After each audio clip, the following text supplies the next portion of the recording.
Brendan, do you use ChatGPT often? I do not. I used it a while ago when it first came out, but since then have very rarely used it. Occasionally I'll throw some ideas at it and try and get like an outline or something, but for the most part, I do not. Yeah. That's kind of crazy. I feel like I use it like every single day. And I just like use it just throwing ideas, like you said, like just kind of throwing stuff at the wind and seeing what it kicks back at me. But I wanted to do something kind of interesting for this podcast specifically. But I asked it, what is the stereotypical Christian male persona? What do you think it said out of everything you know about ChatGPT? Pretty inclusive and relatively woke and soft and accepting of everyone. And yeah, like, that kind of liberal picture of Jesus that's real soft spoken and real loving and tender. Like, I think that would be the picture that ChatGPT would spit back at you. Interesting. Okay. Like the European, tight-lipped, really silky skin Jesus. Yeah. Hippie guy. Hippie Yeah. Jesus. Yes. That's a great answer. Either that or like the opposite side of like this super MAGA, conservative, really aggressive human being. But I was so shocked. So ChatGPT actually gave me a really neutral, there were some stereotypes in there for sure, but really neutral answer. And so I kind of want to read the description if you don't mind. So ChatGPT said this. So what I asked it was, where does he live? Is he married? How many kids does he have? What is his political bends? Like, where's his geography? Where does he live at? What kind of job or career does he have? And this is what it said. John Smith, a 40-year-old white evangelical Christian, lives in the suburbs of a mid-sized southern city like Birmingham or Nashville. He's married with 2 or 3 kids. John is dedicated to his family and prioritizes spending time with loved ones, often involving them in church activities. He works as a business owner or manager in a stable industry such as a healthcare, manufacturing, or technology. John is actively involved in the local church, attending services weekly and participating as a volunteer in small group meetings. His hobbies include outdoor activities like fishing, camping, and sports, sometimes DIY, and he also listens to Christian music. Politically, John is a conservative, votes Republican, and values traditional family structures such as pro-life stance or religious freedoms. He regularly consumes conservative media, listens to Christian radio and podcast, engages with like-minded communities on social media. Personality-wise, John is conscientious, community-minded, optimistic, and values stability and tradition. This profile is supported by data such as Pew Research and Lifeway Research, reflecting the lifestyle of evangelical Christian church. That is pretty nice, if I had to say so myself. Yeah, it's interesting that they pulled data from Pew Research and Lifeway as well to kind of build that ideal man. It's really interesting. Yeah, so I asked it to pull from data. I said don't use like too much stereotypes, but try to use as much data and accurate, maybe consensus as you can. And so I thought it did super well. But that is not what I thought. So from my personal stance and what we're going to talk about today of the passive kind of man, poisonous passivity, I thought it was going to take a different route. And so I'm actually encouraged by this. But what would you say is like the persona, if you would have, not what ChatGPT would have said, not what Google would have said, but what would you say you see as the man of the church across the country right now? Not in the South, maybe not in the Bible so Belt. Like current state of man, not like ideal state. Yes, current like Christian active state.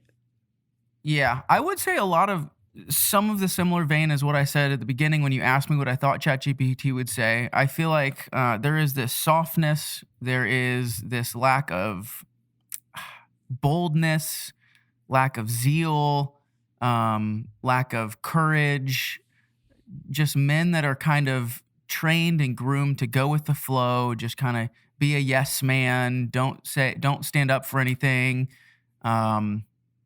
Get certain boxes checked in your life, and then once those boxes are checked, kind of you have the liberty to just free flow and do whatever pleases you or pleases your spouse or pleases your coworkers or the world around you. So that's what I would say is currently the state, at least in the broader evangelical circle in America. Yeah. I'd probably agree. Yeah, I like the word that comes to mind for me anymore for these like the man in the church is just like distracted. I don't know why that is constantly the word that comes to my mind, but it's just like distracted with other things other than the Lord. And I guess that this would go into passivity or maybe just how would you say it? Just like discombobulated or overwhelmed or whatever it might be. But I just see a sense of distractedness of like the American culture has so much to offer, so many things going on, politics, your career, your family structures. It just seems like it just like waves are crashing over people. And instead of like being, I guess, like fighting back towards it, it seems like we just completely have put our hands back and just like let everything pass over us. And so like Hmm. that's what I see is distracted. Would you say that affirm that?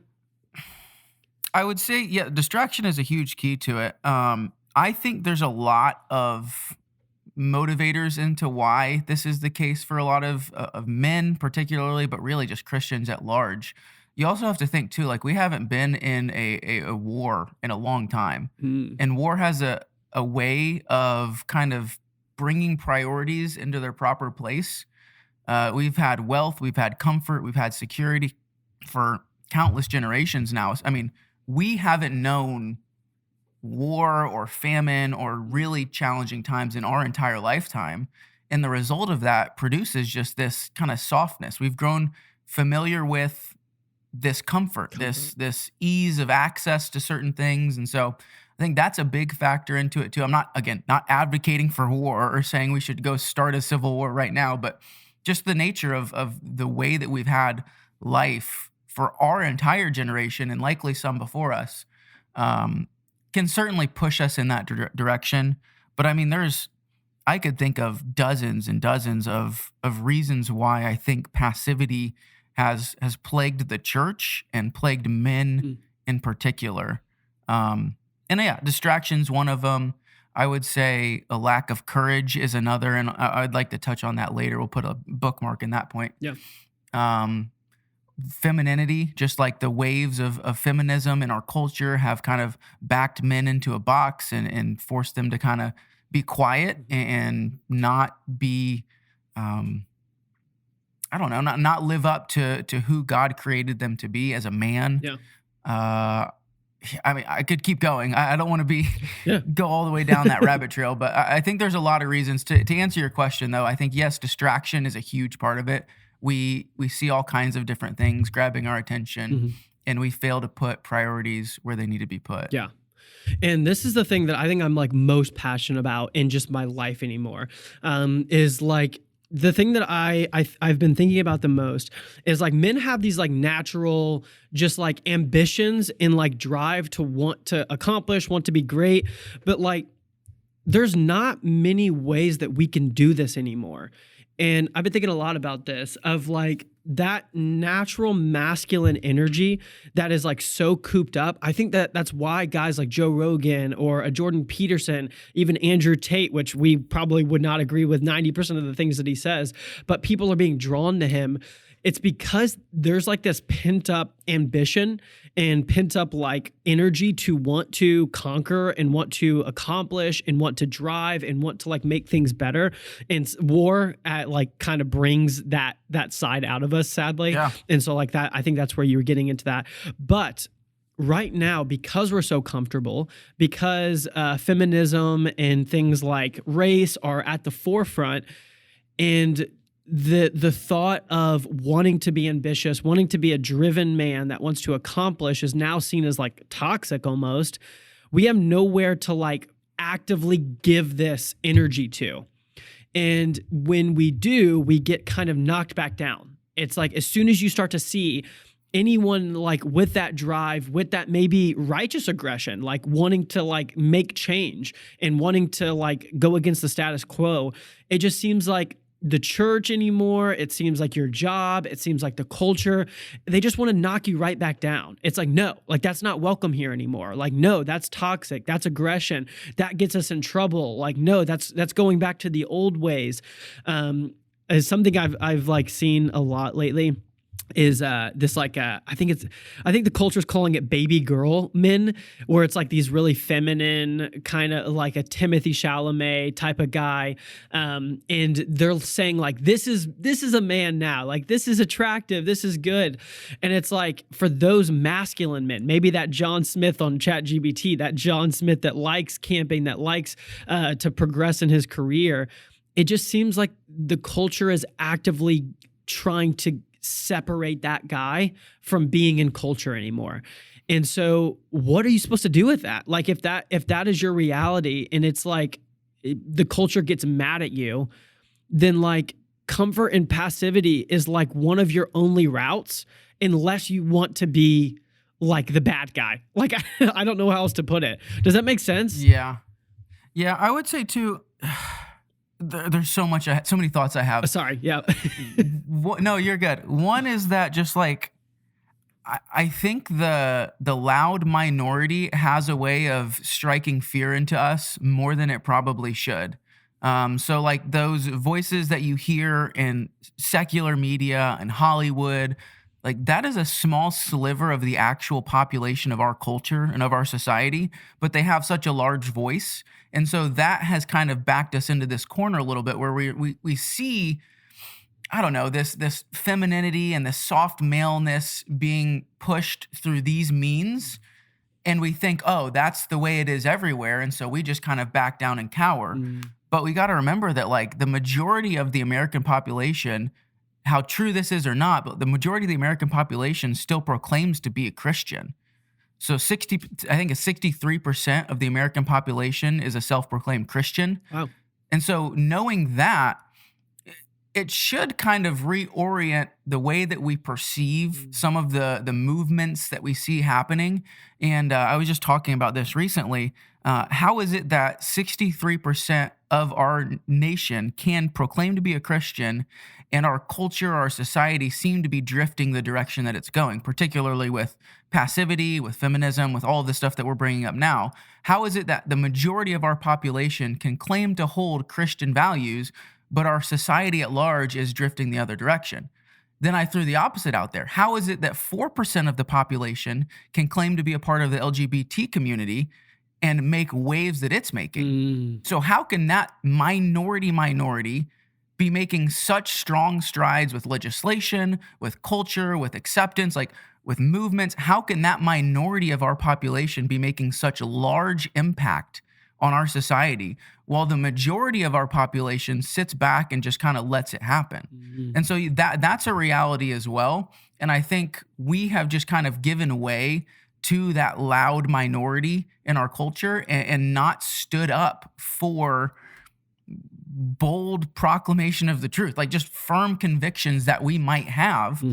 And yeah, the results are damaging. I also talked about just kind of like, we think of a lot of like our Christian life as if we fail to do something, it's only hindering ourselves. So like if I don't proclaim Christ in all areas of my life, if I don't stand up for what I believe in or what the Bible says is true, then only my personal walk with the Lord is being hindered. And that's just not true, especially when it comes to this conversation with passivity and action and bold proclamation of the truth. Like when you fail to do that, you are like severing at the neck the way that God works in a culture. And so, yeah, I have so many thoughts. It's hard to kind of like narrow them in. Yeah, we'll try to. There's we'll a try to quote get that through I them. read. Yeah, there's a quote that I read from an article a couple weeks ago. I think the website was American Reformer, but talking about just like the idea that like we think that most of our battles as Christians are internal, like our struggles inside the home, inside the house, inside the church. But a lot of our battles are outside the church right now or external. And so the quote just says, American Protestants, evangelicals, are no longer in control of the nation in which they live. They do not own the space culturally, economically, or legally. In this sense, their enemies are external, not internal. And so like a lot of our pulpits, a lot of our conversations just really focus in on the heart And we do need to prick out issues in the heart and talk about issues that exist in our homes, in our churches, in our faith communities. Like, we do need to prick those out, but we have to recognize that our battle right now is not just internal. Like, our battle is external. Like, we are failing when we go to church on Sunday. Sure, we've got things in a row and we're focusing on that, but like when we go to work on Monday, that's where we're failing as Christians. When we go to the grocery store on Tuesday, that's where we're failing as Christians. When we vote, that's where we're failing as Christians. When we make known our issues to legislation and try and be actively involved in politics and in the government, like, that's where we're failing as Christians. And so, yeah, I don't know. I don't even remember what your original question was, honestly. I'm just kind of like spewing out from just thoughts on this subject for the last 2 weeks. Yeah, no, I love it. And I mean, I think we're just both so passionate about the boldness of the church and the lack thereof. But I think you made probably the best point near the end, is that on Sunday, my pastor gets up and preaches from the word boldly every single sermon. He gives us meat. We have community groups all throughout the week. We have Bible studies. And so if we have churches that are actively doing that, but we're still failing on like kind of, the country stage, then that doesn't mean that Sunday's the problem. That means Monday through Saturday is the problem. And I think as I've gotten older, the Monday through Saturday has gotten way more important to me than the hour and 15 to hour and 30 on the Sunday morning. The Sunday morning should just be this collaborative, like kind of loving, encouraging space where we hear the word, we hear it proclaimed, and we call it a meeting of missionaries. That's what my pastor calls it at this point. It's a meeting of missionaries. It's like, hey, like, almost like that weekly meeting on Monday morning with all your employees, all your core team. But then it's like, okay, now go do it for the rest of the week. If we were to talk about in that meeting all the things that need to be done, and then next week comes back around and you have James, who has not done one thing since that 1 hour meeting on Monday morning, and he got none of his stuff done, it's like, you missed the whole point. And so I think your greatest point right there was that there are plenty of men on Sunday that are sitting in those pews. There are plenty of men who are looking at their Bible as the pastor is preaching the word. He's understanding, but as soon as he walks out of that building, he becomes a different animal. He becomes someone who is, in my mind, distracted. He does not want to do the hard things, have the hard conversations, maybe stand out in his job atmosphere as like one of the only outspoken Christians that are actually preaching the truth. We're not very good at media at the moment, so we're not really proclaiming on podcast. We're not making movies that we're finally starting to, but we're not really good on the media sense, so we're not really fighting in that area. We're pretty quiet in our jobs. So I think you just hit the nail on the head, is that Sunday you hear what you need to hear. There's no one else coming. Your plan A, like your God's plan A. It is soon as you get to that Monday, you wake up 7 o'clock on Monday morning, and it is having that same mentality that you had on that Sunday morning of like, my life and my goal for this entire thing is just to proclaim Jesus. Like, that's it. Like, my job pays my bills, cool. But like, it is to actively be a witness and an ambassador for him. And if I'm not doing that, then I don't even know why I'm here as a Christian. And so one of a quote that I kind of came across that like really struck me was don't think about who I am loyal to, but think about how am I being loyal to him. And I just keep thinking about that like every single day. It's like, how am I with what I'm doing on a daily basis, my conversations, my work, how am I being loyal to him? Like, and I just see that in Monday through Saturday is where I see exactly what you're saying, is that passivity seep in of like, I rev myself up on Sundays and I'm with my church community. I'm in a safe space and everyone believes what I believe.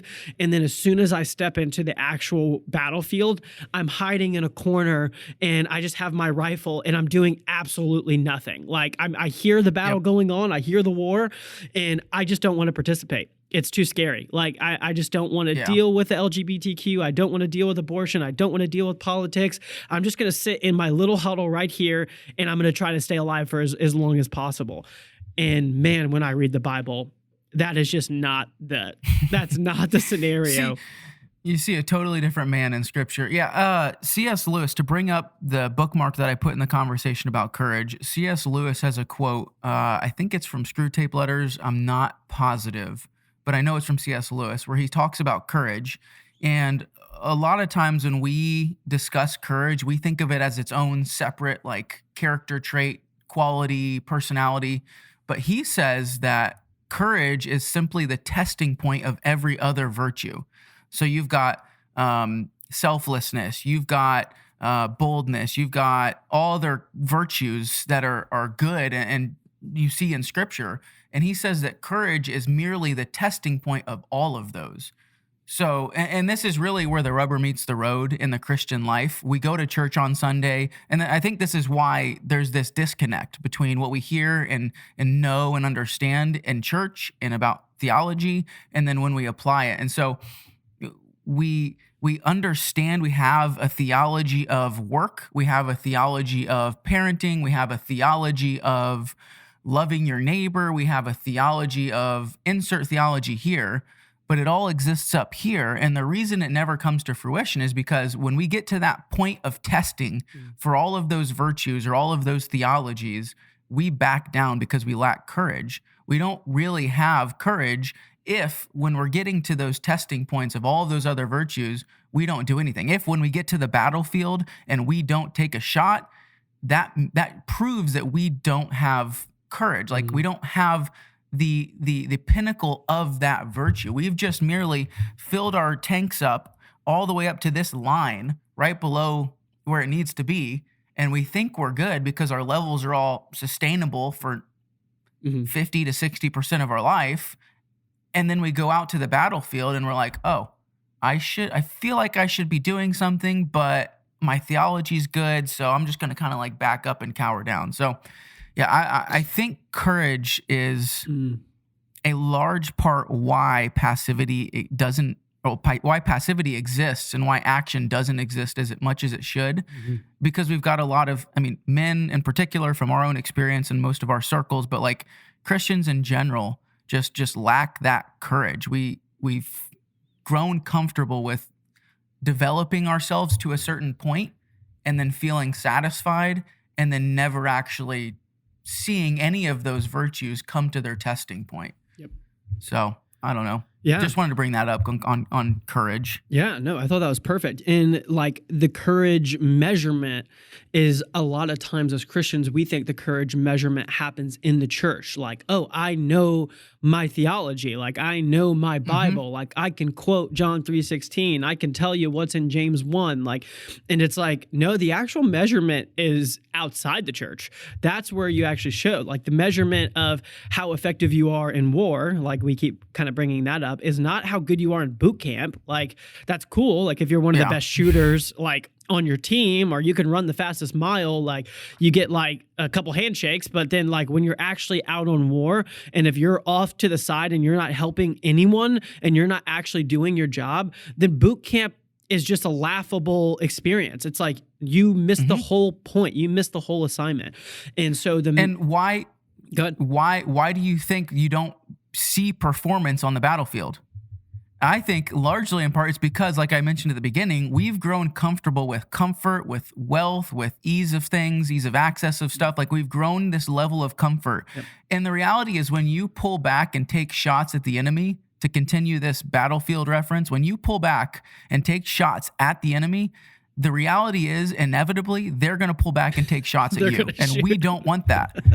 And like, to be transparent, this is my biggest weakness. Yeah. I am afraid of taking shots at people because I don't want to offend people. And honestly, I don't want people taking shots at me. And so if I don't take any shots, no shots get taken at me. I get to have all my relationships, all my stuff, my job, my security, my comfort. Like, all of that is just nice and secure. If I just don't take shots, then no one's going to take shots at me. And so I'm just going to go about my life not taking shots, making everyone happy. Brendan, you just sent chills down my spine.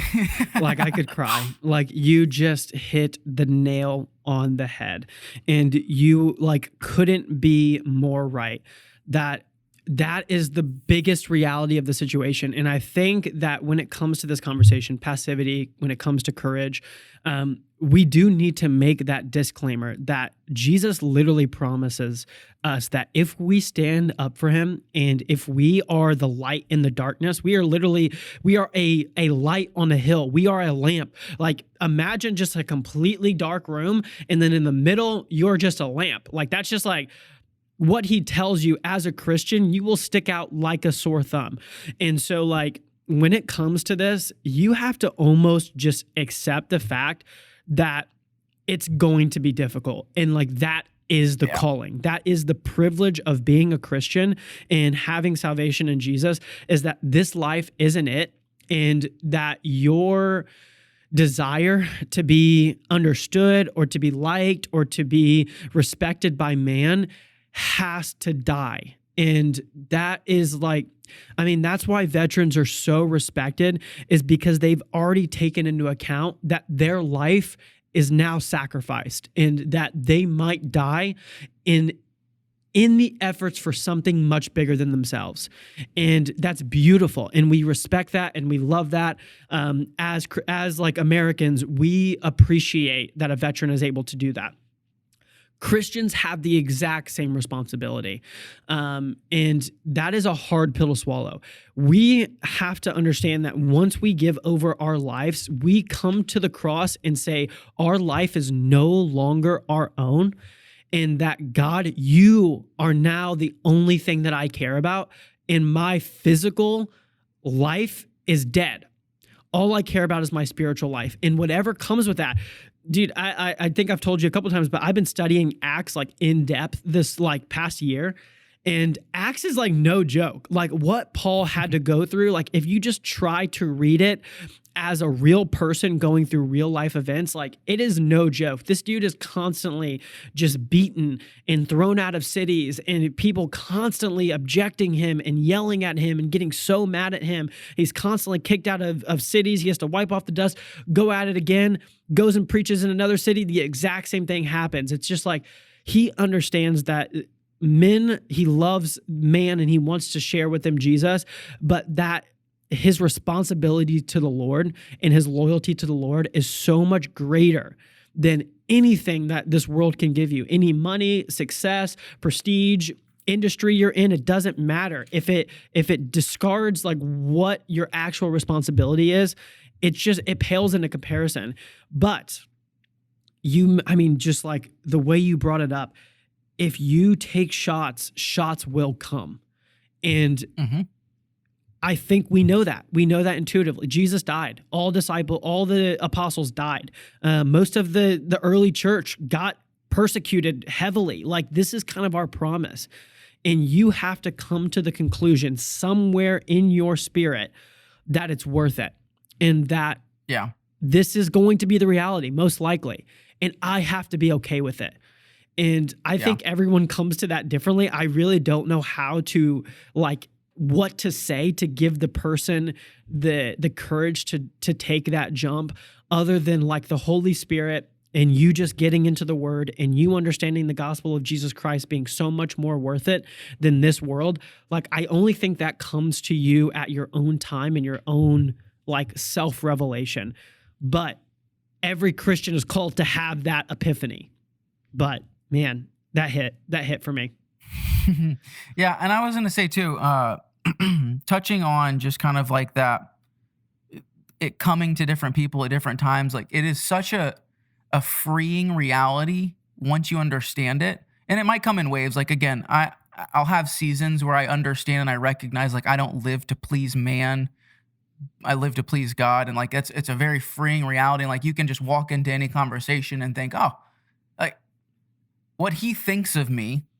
Sure, like reputation is good. You need to live above reproach. But ultimately, what this, say, non-Christian man thinks of me or his opinions on me, like, are lower on the priority list than me standing up for what God says is true, for me standing up for my convictions, for me trying to be a light in a dark world. And so, yeah. And then also, too,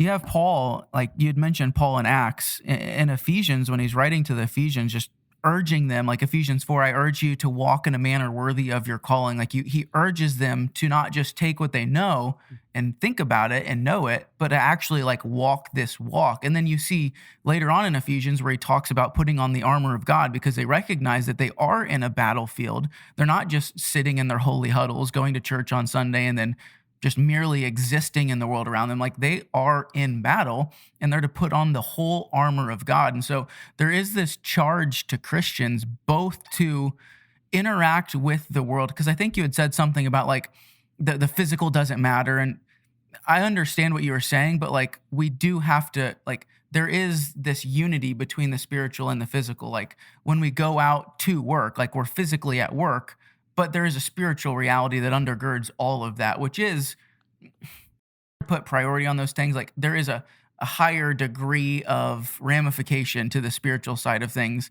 But yeah, ultimately just the fact that like when you accept that your position on this earth is going to be like Christ, like you are going to be persecuted. Like he said, if they persecuted me, they're going to persecute you. Like you have to accept that identity as a Christian, as a Christ follower. And once you truly accept that as your identity, you're freed to go and boldly proclaim truths because, again, you're not afraid of persecution. You're not afraid of losing your job, of losing that relationship. Like you do care about those things.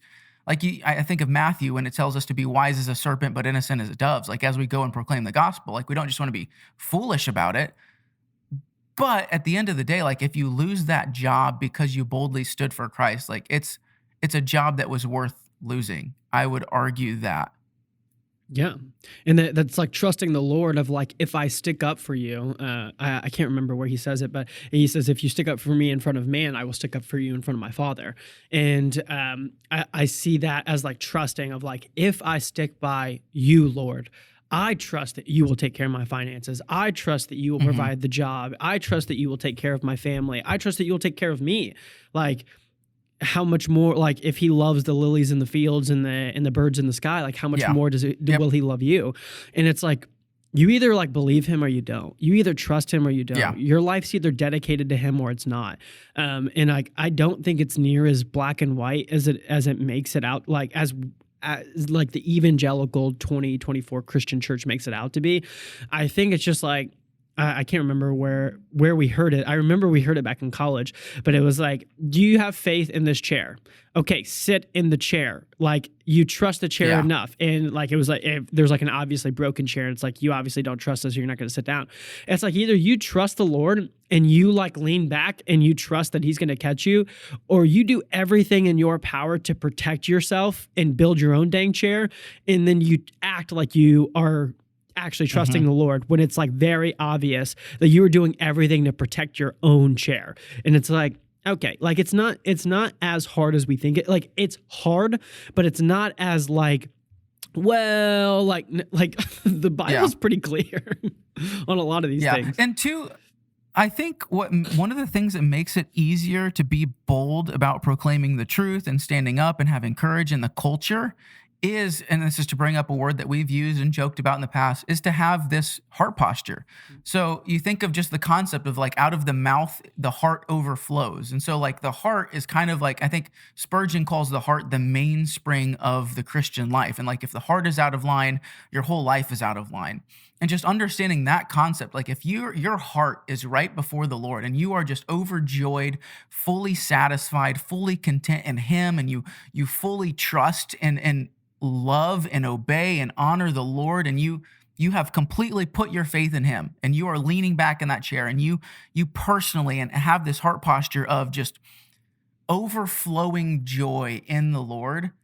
I think when you're in that position, when you're in that posture, as you go out into the unbelieving world, out of your Sunday church, out of your personal devotion time in the morning, whatever it might be, and you go to work, you go to your neighbors, you go to the grocery store, like it makes being bold and courageous in those seasons almost like it seems natural.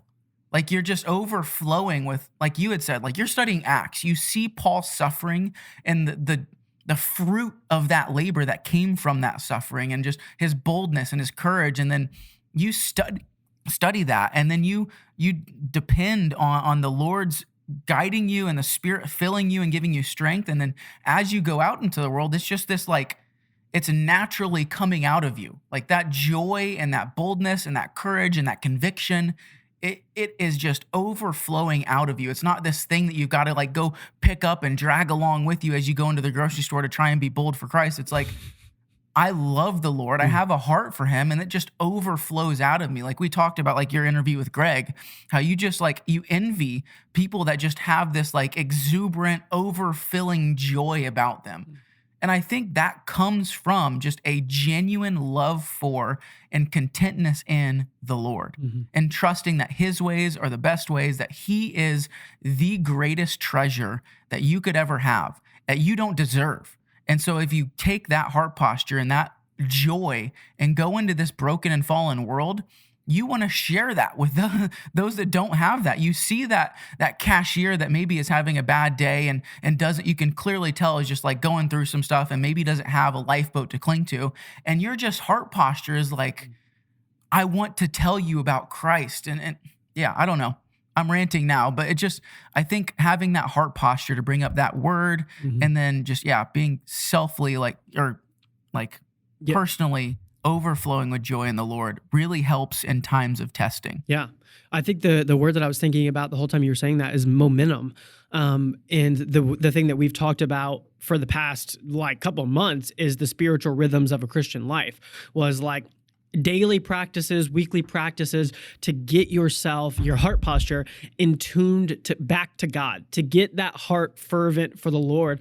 But momentum is such a great word here, that when you start to depend on the Lord, you start to share your faith, you start to really kind of take part in what he's doing. Maybe you lead a community group. Maybe you just like say like, I'm just going to try to share my faith once this week. Like for the next year, I'm going to try to share my faith at least once every single week. And then by the end of the year, you see multiple people come to church with you.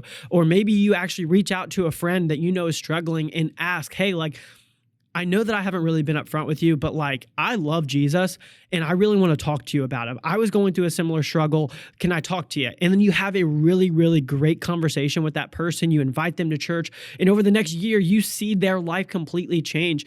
And it's like momentum of like when you are, for some reason, I was thinking about Finding Nemo, the current, like that, like the current in the ocean. I don't know if that's a real thing, but totally wicked, dude. You totally rock, Squirt. Yeah. So like that little current, I think of like, sometimes you can get outside that current and you could be discouraged and you could feel isolated. You feel like you're not with God. But then that momentum of when you do get on the current and you see what God's doing and you see all the lives that he's changing, what the big church is doing, you start to get way more just like proud to talk about God and talk about the things that he's doing, because he's actively doing it in front of you and you can't explain it any other way. It's like, I am actively seeing this in my life. Like, I had a friend who was over here. I shared Jesus with him. He came to church with me. Now he's here. Like that, I'm seeing it. Like, you can't unexplain it to me. And so like, I think when we actively take a role in the church, we start to get this momentum and this encouragement, and it just keeps working, and we keep seeing it. And so that momentum will cast us forward. And we do this with like all kinds of things. Like right now, I haven't told you about this yet, but right now I'm addicted to Formula One. Like Formula One is like my new obsession. So like, I think both of us are this way, but like, we're more like hobbyists. Like once we take on something, we just like go all in and we try to like learn about it, read about it, watch what's going on. We're both football fans. And so, but you know this, especially as men, like when you get really like in tune with something. Maybe it's hunting, like John Smith on ChatGPT. Maybe it's hunting. Maybe it's DIY stuff. You start to learn. You start to watch YouTube videos. You start to like, if you're taking on a piece of furniture and you completely restore it, you get so encouraged because you're like, man, I just accomplished that with my hands. Like I learned it. It came to life. And now like it's sitting in front of me. It's like, we know this with so many other things that once you start to learn and you start to get in tune with that thing you're interested in, you start to become more vibrant for it, more in love with it, more outspoken about it. And you can do the same thing with Jesus. It's like, if you are Yeah. reading scripture, if you're praying, if you're in community, if you're sharing your faith and you see someone come to Christ, it's the most exhilarating thing on the planet. And so it's like, if you start to do that, get out of that passive mentality of like, someone else will take care of it, or like the church is doing awesome and more people are coming, so I guess it's all working. It's like, no, you're not doing anything. Get back in the field. Your church is not the primary way. But it's like, if you get out of that passive role and you start to play an active role, man, like, you'll start to see things work, and then it'll just be like a snowball effect. You'll just get more and more encouraged by what God is doing, and then you'll speak more about it. You'll get more energy about it. But I think that, like, so I was just taking what you said, but momentum is, I think, something that people don't understand in the Christian world, that momentum works the same way. Is like, once you get going, it gets a lot easier because you are actively, it's at the tip of your tongue, and you're encouraged and you're being filled by the Lord, and you're like, this is all I want to talk about. Like, because it's true. Jesus is real, and his gospel is true and amazing and beautiful, and it's changed my life, and I'm actively every day seeing it change other people's lives. How can I not talk about this? Like, I'd be crazy not to talk about it. This is really just the principle that you find in Galatians, where it talks about walking in step with the Spirit. He says, walk in step with the Spirit, and you will not gratify the desires of the flesh. Like, what does it look like to walk in step with the Spirit? You describe that current, like, it's a good kind of visualization that you can see with it. Like, once you are in tune with the Spirit, certain things just seem to come a little more natural. Like, if you're spending time in prayer, you're spending time in communion with the saints, you're spending time in the Word, like, those rhythms that we walk through, like, when those are all kind of like functioning as they should, like pistons on an engine firing as they should, the engine moves smoothly, fluidly, and once it gets speed, the momentum is going. It's harder to stop that engine. And so, yeah, it really is just the principle of Galatians lived out in life, like walking in step with the Spirit. And I think too, like, there is a reality though that, like, we're human. And so we can have all of our spiritual disciplines down to a T. My prayer time's great. My Bible intake is great. I'm going to church. I'm involved in the community. Like, all of those things are great. But this wave of life just seems to knock me off my feet. Like, this rug just keeps getting swept out from underneath me. And so in those seasons, I think sober-minded courage and discipline are what can get you through that. Obviously, dependence on the Lord and the Spirit using those disciplines in you, like the spiritual reality, yes. But when you are sober-minded, when you are in a season of, call it tranquility, I think it's really important to have an understanding of what are your values, what is your mission, what are things that you are going to stand for, what are the hills that you're going to die on. Like, when you're sober-minded, it's really important to have clarity on those issues, so that when those seasons come or those waves hit and your emotions are flooded and you're in distress, like you're in the heat of battle, you don't have to figure out what hills you're going to die on, what you're going to stand for, what you're going to say, like how far you're going to go, where you're going to draw the line. Like, you don't have to figure that out in the heat of the battle. You already know that from your sober-minded thought and convictions being put down. And I think your Chat GPT guy, his name was John. I've got another John that I think is a really good point of reference for people, John Edwards. And Jonathan Edwards is notorious for his 70 resolutions that he wrote. And this was essentially his life mission. He wrote down 70 resolutions, like, I am resolved to do this, this, this, this, and this. And this was a sober-minded, very prayerful, very scripturally inclined mission that he had for life. These were things that he was resolved to do no matter what. And he had this with clarity, so that when those seasons came, he knew when push came to shove what he was supposed to do. And I just wanted to read the first one, if you'll allow it, and encourage listeners to go check out Jonathan Edwards, all 70 of his resolutions. Be humbled, because this man is a man after God's heart. And maybe take some of this and try to apply it in your own life. Have some principles that you know you'll stand for. And so this is his first resolution. He says, resolved, that I will do whatsoever I think to be most to God's glory, and my own good, profit and pleasure in the whole of my duration, without any consideration of the time, whether now or never, so many myriads of ages hence, resolved to do whatever I think to be my duty and most for the good and advantage of mankind in general, resolved to do this, whatever difficulties I meet with, how many and how great soever. And so that's number one. Wow. And he goes on to list 69 other ones. I mean, he's got them sectioned out like on good works, on time management, relationships. And it is just, it's beautiful. A beautiful picture of just what sober-minded conviction and resolution and courage looks like. And I think, just to kind of circle back to my main point, just having clarity on those things that are worth dying for is really important, because when you go to the battlefield, the last thing you'll be able to do is figure out, well, is this something I should die for, or is this something I shouldn't die for? Like, you need to know that as you go, like Sunday morning, get filled with what those lines are, what those hills are, and then Monday, know what those are and be ready to go to war.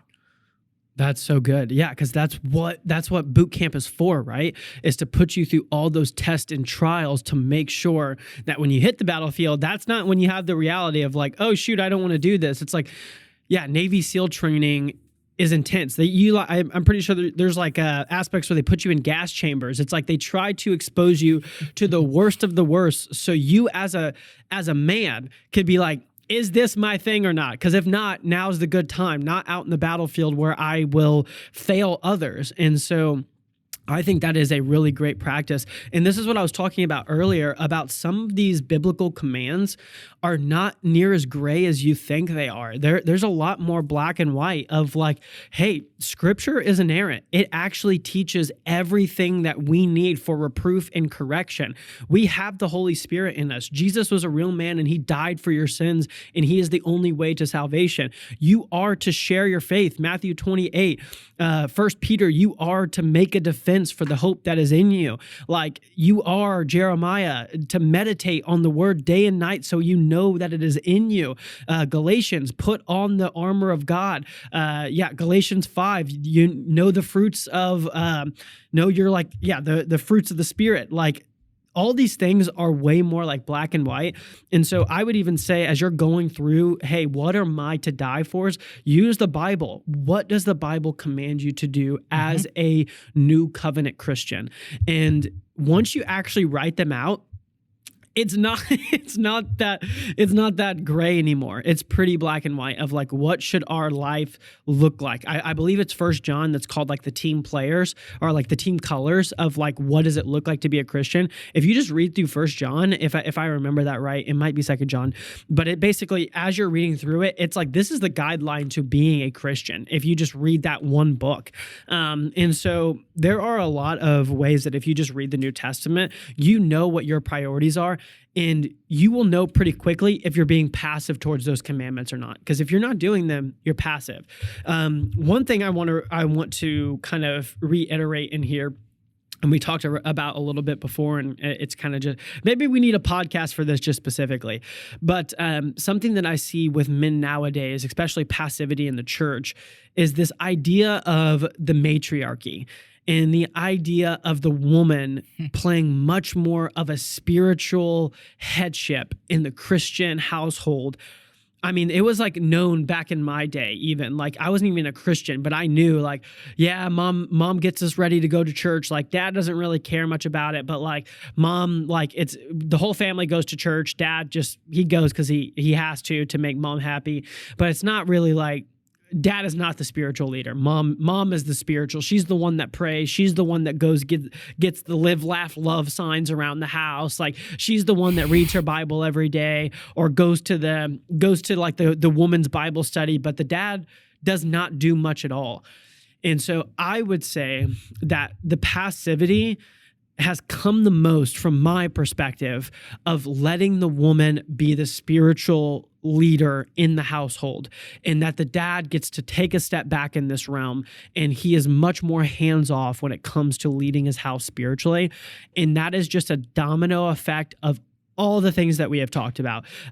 Like everything that we have said thus far, if the woman is the spiritual leader, none of this stuff can get fixed. Like, passivity will always be a thing. If the man does not step up and take his God-appointed responsibility as the spiritual leader, once you feel that pressure and you understand what that means, then I feel like you're much more adamant to get in the war. But if you feel like you're not the leader, like, what's the point? Like, she's got everything. Like, I go to church, like, I do my thing, like, I provide for the family, like I go to work and she gets to stay home and teach the children. Like maybe I'm homeschooling or something, so she's teaching the children about Jesus. Like I go to work and I do my thing so that she can do her thing. Wrong. Yeah. I think we could do an entire episode on this. This has been a conversation that's been front of mind for quite some time now. I would say the last year at least, especially being new into marriage and like starting to uncover certain elements of leadership, of headship, of the homemaker as a wife and like the helpmate as a wife, like certain biblical terms and responsibilities that are given to husbands and wives and mothers and fathers. But yes, to what you said, there is a degree of vulnerability that comes to a home when the husband or the father is not the one leading the charge.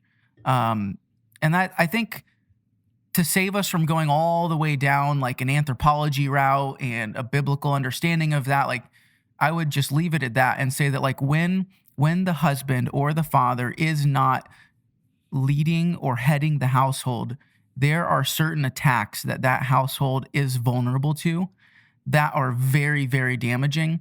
And passivity is one of them. Just to stay on line with the current conversation, I would say passivity is one of those. And I just think of like you had mentioned about husbands saying like, oh, I go and I provide, like she just disciples the kids and stuff. And I just thought back to like Ephesians, I think it's in chapter 6. I'm trying to find it, where it talks about like, oh yeah, Ephesians 6:4, where it says, fathers, do not provoke your children to anger, but bring them up in the discipline and instruction of the Lord. And so you see very clearly there that it is the father's responsibility to bring up his kids in the instruction and discipline of the Lord. And so if he just is kind of like nonchalant about that or passes that off to the wife, certain things happen. And passivity is one of them. Like most of, and this, I'm learning this because we've got a kid on the way. I've got a stroller right here off the screen I'm so excited about. But most of the things that I'm learning about parenting, about being a father and being a mother, is that a lot of what your children learn is caught, not just taught. And so it's one thing to have certain understandings and theologies and like teach them certain things, but most of what your children are going to soak in and live is stuff that they observe in your life and the life of those around them. And so as a father, if you are kind of this like laid back, nonchalant, don't really care about the discipline and instruction of the Lord, don't really care about my spiritual disciplines, don't really care about walking in step with the Spirit, don't really care about being active and engaging with the world around me and my faith, your kids are going to see that. And that is what is going to develop their understanding of Christian life more than you reading a book together and just teaching them certain principles about Christian life. What they see in you is going to be more of what they learn and apply in their own lives. And I mean, for a future father, like that's super humbling. Like it lights a fire under my feet to like really make sure that I am overwhelmingly involved with my walk in the Lord, that I am walking in step with the Spirit, and that when we go out into public, when I go to work, when I go to see my neighbors, like overflowing out of me is this bold proclamation of gospel truth. And yeah, I don't know, just principles that I think are helpful. Yeah. Yes, I don't know. Yeah, and I'd love to dig into this specifically. Sorry to throw it in at the last minute, but I mean, you're just totally right. And so I think like my thesis of just this is see passivity as more of a sin and see it as more of maybe a detrimental aspect of your life than you have thought so far. Men, get up, be ambitious, pursue godly excellence, like we have talked about, and don't be afraid to be the person who is outspoken in your circles. Something that I keep coming back to is, yes, like I love how much Christians love to talk about love, and that Jesus was love, and it says love God and love your neighbors. And so I understand what you mean by love, and you can love your families, you can love your coworkers, you can love those friends and family all around you to the most that you possibly can. But if that love for those people supersedes the love for God and the love for his commandments, then it's not love. God determines love. His commandments determines love. What he proclaims is good and something that is worth pursuing, his perfection, that is actual love. Anything that departs from that, encouraging that, being passive towards those commandments, I would argue is just not really love. And so passivity and trying not to be confrontational, trying not to take shots because I that's just not the lifestyle I want to live. Like, that's not what your call is to be a Christian. And so just understanding that, and then understanding that there's something much greater for you as a man, specifically as a man, to stick up for that and to stick up for God and Jesus. It's so much better than anything that this world can provide. And so love people well, but love God more, love Jesus more. And that will be true happiness. This is what we're called to do. I love that practical application of sitting down, because sometimes you can be encouraged. You can listen to these podcasts and you're like, yes, I'm going to run through a wall. I'm going to share my faith with every single person I come across this today. And like, I get that. But I think what you said, sober-mindedly sitting down, and I call them non-negotiables, and sitting down and just writing from a biblical perspective as much as you can, thinking about the commandments that, like the commands that God gives us throughout the New Testament specifically, and write down, what are my non-negotiables anymore? What are things that I'm not going to do in my job anymore because it's against God? What are things that I am not going to let my wife, my family, my friends, like conversations, gossip, drinking, whatever it might be, whatever your vices or your distractions might be. Maybe it's social media. I'm not going to spend as much time on my phone anymore. Whatever it might be, my non-negotiables, I am going to say that this is the life that I want to live for Christ. And whether I'm very encouraged, I'm in the current, or I'm very discouraged and I feel like I'm in a desert, it doesn't matter, because God is still the same and his commandments are still the same. So what are those? What are my non-negotiables? And I think that's a really great way to combat passivity. And so I would say that would be my practical application from this, and that I would encourage anyone to do that's listening to this podcast. What are your non-negotiables? And stick to them. But other than that, you got any last words?